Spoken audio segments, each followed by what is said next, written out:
to Allah.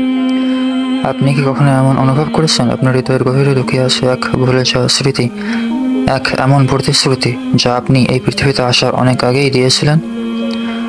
আমরা সবাই জন্ম নিই এক স্বচ্ছ আয়না নিয়ে, যার নাম ফিতরাত। কিন্তু জীবনের নামের এই মায়াজালে সেই আয়না ঢেকে যায়। আজকের ভিডিও সেই মহাজাগতিক সত্যের সন্ধান দেবে। আমরা দেখো আত্মার সেই প্রথম অঙ্গীকারকে স্মরণ করে যখন কেউ ঘরে ফেরে, রিভার্ট করে, এবং অপরদিকে অঙ্গীকার ভঙ্গ করে যখন কেউ পথ হারায়, কনভার্ট, তখন কি অবস্থা হয়। এই আলোচনা কোনো বিতর্ক নয়, এই আলোচনা আপনার আত্মার সাথে আপনার রবের সম্পর্ক নিয়ে। চোখ বন্ধ করুন এবং শুনুন আপনার আদি প্রতিশ্রুতি। জীবন শুরু হওয়ার আগে আমাদের আত্মার এক যাত্রা ছিল, এক মহৎ স্থানে, যেখানে সময় আর স্থানের কোনো বাধা ছিল না। সেখানেই আমাদের প্রথম পরিচয়। এই মহাবিশ্ব সৃষ্টির বহু পূর্বে আল্লাহ আমাদের সমস্ত রূহকে সৃষ্টি করেছিলেন। তিনি সেই সমস্ত আত্মাকে একত্রিত করেছিলেন এবং সেখানে হয়েছিল এক পবিত্র অঙ্গীকার। সেই অলৌকিক মুহূর্তে আল্লাহ আমাদের সমস্ত আত্মাকে জিজ্ঞেস করেছিলেন, আলাস্তু বিরব্বিকুম, আমি কি তোমাদের রব নই? আর আমাদের আত্মাগুলো উত্তরে বলেছিল, বালা, হ্যাঁ অবশ্যই আপনি আমাদের রব। এই ছিল আমাদের প্রথম প্রতিশ্রুতি, আমাদের আদি জ্ঞান। প্রতিটি আত্মার গভীরে এই বালা এর গুঞ্জন চিরকাল থেকে গেছে। এটি আমাদের অস্তিত্বের গভীরতম সত্য। সেই আদি প্রতিশ্রুতি নিয়েই আমাদের আত্মা এই পৃথিবীতে আসে।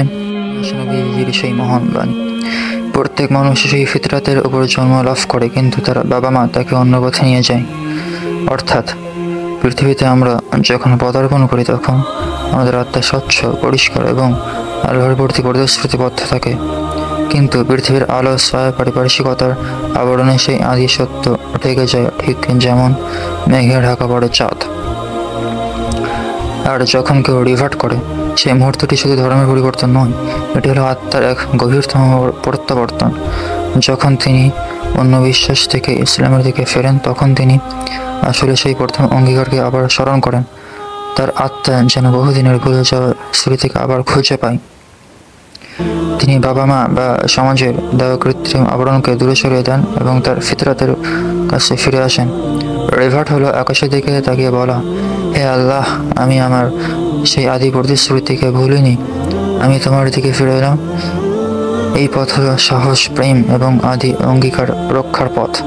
এটি হলো সত্যের প্রতি আত্মার চূড়ান্ত আত্মসমর্পণ। কিন্তু এর বিপরীতে কনভার্ট হলো যখন মানুষ ইসলামের পথে ফিরে না এসে অন্য ধর্মান্তরিত হয়, অথবা যখন কোনো মুসলিম তার ঈমান ত্যাগ করে অন্য পথে চলে যায়। তখন সে শুধু ইসলাম ত্যাগ করে না, সে তার আদি অঙ্গীকারকে ভুলে যায়, ফিতরাতের ডাককে অস্বীকার করে। এটি যেন আরোহে দেওয়া সেই বালা শব্দটি থেকে মুখ ফিরিয়ে নেওয়া। এটি এক মহাবিশ্বাসঘাতকতা। সে জেনে বুঝে আলোর পথ ছেড়ে অন্ধকারের পা বাড়ায়। সে আল্লাহর সীমাহীন রহমত এবং সেই প্রথম ভালোবাসার প্রতিশ্রুতি থেকে নিজেকে বিচ্ছিন্ন করে ফেলে।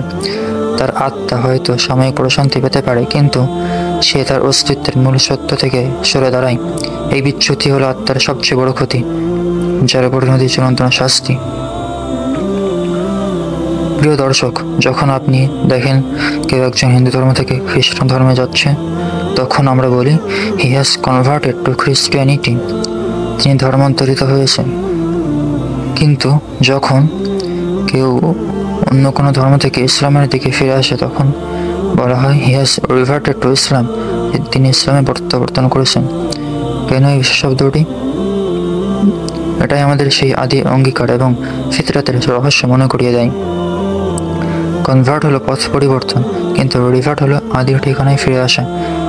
একটি হলো মানুষের তৈরি করা সিদ্ধান্ত, আর অন্যটি হলো আল্লাহর তৈরি করা ফিতরাতকে সম্মান জানানো। যে আত্মা রিভার্ট করে, সে যেন দীর্ঘদিনের ভুল পথে হাঁটার পর ক্লান্ত হয়ে তার প্রকৃত ঘরে আশ্রয় নেয়। আর এটাই হলো ইসলামের সৌন্দর্য। এটা আপনাকে নতুন দিকে টেনে নিয়ে যায় না, শুধু আপনাকে আপনার আদি শিখরের দিকে ফিরিয়ে আনে। আমরা যেই পথেই থাকি না কেন, আমাদের আত্মা সেই আদি অঙ্গীকারের কথা জানে। আপনার হৃদয়কে জিজ্ঞেস করুন, আপনি কি সেই প্রথম প্রতিশ্রুতি রক্ষা করেছেন? আপনি কি আপনার ফিতরাতের ডাক শুনতে পাচ্ছেন? আপনার ফিতরতে ডাক শুনুন এবং সেই পথে ফিরে আসুন, যে পথে আপনার আত্মা একসময় বলেছিল বালা, and revert to Allah. Revert to Allah.